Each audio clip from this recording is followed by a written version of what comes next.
అందరికీ మన ప్రభువును ప్రియరక్షకుడైన యేసుక్రీస్తు వారి నామంలో శుభములు తెలియజేస్తున్నాను. ఈరోజు చాలామంది క్రైస్తవులు ఈస్టర్ పర్వదినాన్ని పురస్కరించుకొని వేడుక చేసుకుంటున్నారు. అయితే ఈ వేడుకలో ఎన్నో సంవత్సరాలుగా వారు కోల్పోతున్న ఒక ప్రాముఖ్యమైన విషయాన్ని మీ ముందు పెట్టాలని మాత్రం ఇష్టపడుతున్నాను. అదేమిటంటే అపోస్తలులు చాలా బలంగా ప్రకటించిన అంశం ఇది. అదేమిటంటే ఈ యేసును దేవుడు లేపెను, ఈ యేసును దేవుడు మృతుల్లో నుంచి లేపెను అన్న ప్రాముఖ్యమైన విషయాన్ని ఈరోజు క్రైస్తవ్యం విస్మరించినట్టుగా మనకు కనబడుతుంది.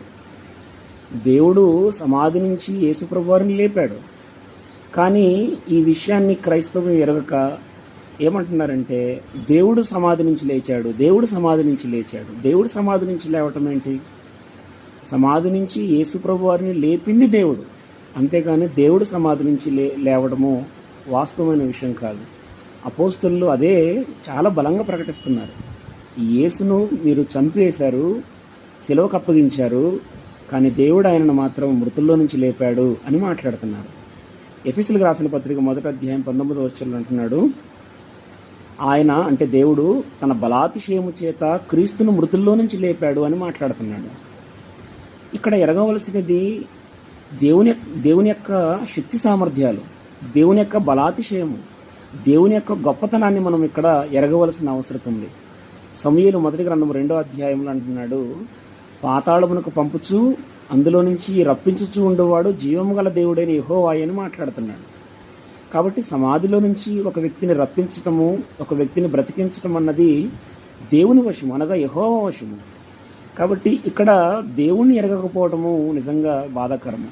యేసుప్రభు వారిని మృతుల్లో నుంచి లేపిన దేవుణ్ణి విస్మరించడం అనేది నిజంగా దుఃఖపడాల్సిన సంగతి.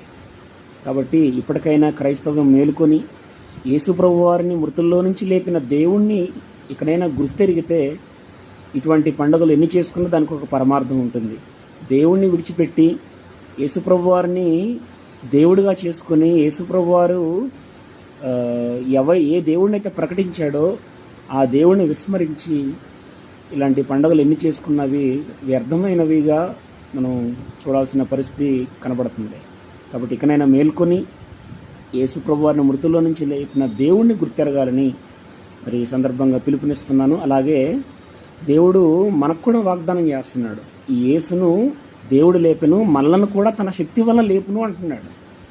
తన శక్తి యొక్క సామర్థ్యాలపైన మనం ఆధారపడి ఆయన యొక్క బలాతిశయమును ఎరిగి మనలను కూడా మృతుల్లో నుంచి లేపగల సమర్థులైన దేవుడిని ఎరగాలని మిమ్మల్ని అందరినీ కోరుకుంటూ సెలవు తీసుకుంటున్నాను. Thank you very much.